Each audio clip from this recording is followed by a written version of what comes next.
زرداری صاحب 2008 کے بعد دوبارہ صدر بن گئے. آج پیپلز پارٹی اس میں پریزیڈنسی میں پی ایم شپ پی ایم ایل این کے پاس. یہ تو بڑی مستحکم گورنمنٹ ہونی چاہیے نا, 2/3 میجورٹی وفاق کے اندر. آپ کے سارکازم کو میں کس طرح داد دوں وہ میں اس پہ سوچوں گا کہ آپ نے جس طرح فرمایا کہ بہت مستحکم ہوگی. میرا نہیں خیال کہ یہ سوال بھی پیدا ہو سکتا ہے کہ یہ مستحکم حکومت ہوگی, اور اس کی جو غیر مستحکم ہونے کی جو بنیاد ہے وہ شاید پی ٹی آئی خود نہ ہو, وہ شاید اس حکومت کے آنے کا طریقہ اور اس میں جو بٹوارے کا جو فارمولا ہے شاید اس کی وجہ سے استحکام بہت مشکل ہوگا. اصل میں تو ایک حکومت نہیں, میرے خیال ہے 3.5 حکومتیں جو ہیں وہ آئی ہیں پاکستان میں. تو اگر آپ اجازت دیں تو میں بیان کروں کہ وہ 3. ایک تو وہ ہے جو ایکچول حکومت ہے, وہ شہباز شریف صاحب اس کے وزیر اعظم ہیں, اور وہ ہماری حکومت ہے پاکستان کی, ریاست پاکستان کو وہ ریپرزینٹ کرتی ہے. ایک حکومت ہوگی جو کم از کم چند ہفتے یا چند مہینے تو بڑے خوش اسلوبی سے اس کے ساتھ چلے گی, وہ ہے پریزیڈنٹ ہاؤس والی حکومت جو پریزیڈنٹ زرداری چلائیں گے. ہر صدر کے کچھ پیٹ ایشوز ہوتے ہیں, صدر الوی کے بھی تھے.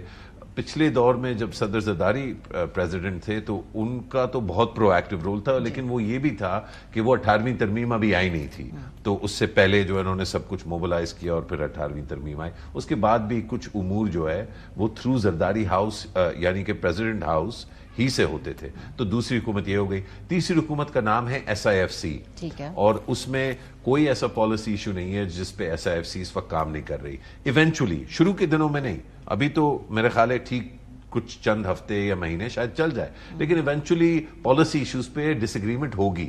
کسی بھی دیکھیں ایشو یہ نہیں ہے کہ SIFC خراب ہے یا شہباز شریف خراب ہیں یا زرداری صاحب خراب ہیں. پالیسی ڈس ایگریمنٹس آپ کے میں آپ کو بہت پسند کرتا ہوں as a person, as a journalist, as an anchor, لیکن بہت سارے ایشوز پہ ہمارا اختلاف ہے. تو یہاں پہ تو اقتدار کے ساتھ ساتھ اختلاف کے جو مطلب روٹس ہیں اس میں جینیون پالیسی ایشوز بھی, ریسورسز سے منسلک سوالات بھی کہ کتنے پیسے کہاں جائیں گے, کس طرح خرچ ہوں گے.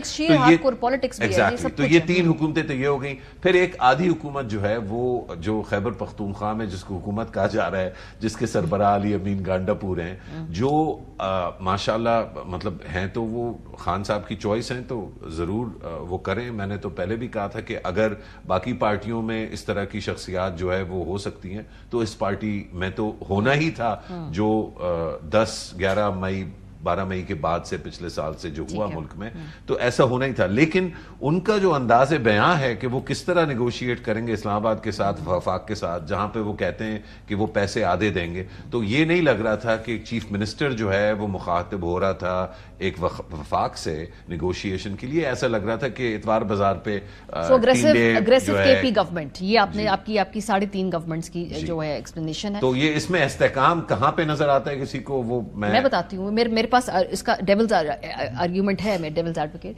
کیوں نہیں ہے یہ مستحکم حکومت؟ 2022 کی جو گورنمنٹ تھی اس میں زیادہ سٹیک ہولڈرز تھے, زیادہ لوگوں کو خوش رکھنا تھا. پنجاب اور کے پی جو تھے اس وقت وہ پی ٹی آئی کے پاس تھے, وہاں پہ بھی ایک اسٹریٹ پالیٹکس ہو رہی تھی, ایجیٹیشنل پالیٹکس ہو رہی تھی. اس دفعہ صرف کے پی میں معاملہ ہے, پنجاب, سندھ, بلوچستان مستحکم ہے. 2/3 اکثریت ہے, وہ سیٹیں چھینی ہیں, مخصوص ہیں, کس کی ہے, یہ ہے, وہ ہے, دے دلا کے 2/3 اکثریت جہاں پہ آئینی ترامیم کے خواب دیکھے جا رہے ہیں. پنجاب کی حکومت اتنی مستحکم ہے کہ وہاں پر اس وقت کوئی اور تبدیلی لانے کی نہ جگہ ہے, نہ کوئی گنجائش ہے, نہ کوئی لانے دے گا. کے پی گورنمنٹ مستحکم ہے کیونکہ وہاں پہ پی ٹی آئی کے سامنے کنٹینڈر نہیں ہے. پیپلز پارٹی کی گورنمنٹ مستحکم ہے, وہاں ان کے سامنے کنٹینڈر نہیں ہے. تو پھر کہاں ہے عدم استحکام جب ہمیں اس پوری صورتحال؟ نہیں بالکل دیکھ لیں, پنجاب میں تو دیکھ لیں کہ جو مورخ جو ہے وہ لکھتے ہیں آمروں کے اور ڈکٹیٹرز کے حوالے سے, وہ ادھر کی وزیر اعلیٰ خود کہہ رہی ہیں کہ میں رتھ لیس ہو جاؤں گی.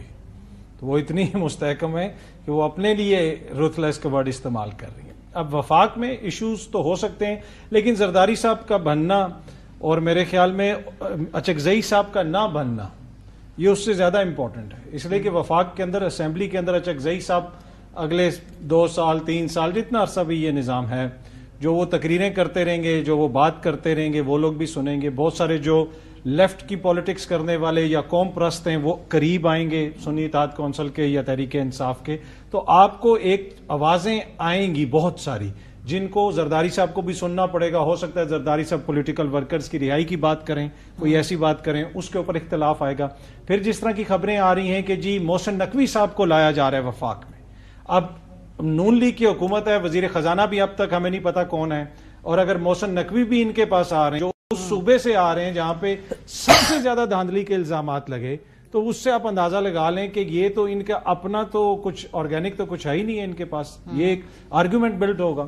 دوسری جہاں تک زرداری صاحب کا تعلق ہے, زرداری صاحب کے ہم اومنی جو گروپ والی جے آئی ٹی ہے وہ آج ہی میں پڑھ رہا تھا, اور اس کا پیج نمبر 55 پہ زرداری فیملی اور اس سے آگے بطور صدر ان کا جو کردار تھا اس میں بھی جے آئی ٹی نے ذکر کیا. اب تو امیونٹی ہے نا 5 نہیں سال. پر اب اس جے آئی ٹی کا ہم کیا کریں گے؟ اس میں تو دیکھیں نا اتنے امپورٹنٹ لوگوں نے اتنی محنت کی, تو اس کا مطلب ہے کہ آج کے بعد اگر مجھے اور آپ کو کوئی کہے نا کہ جے آئی ٹی میں ثابت ہو گیا کہ فلانے نے یہ کر دیا, تو انہیں کہیں کہ نہیں جی ایسا کچھ نہیں ہے.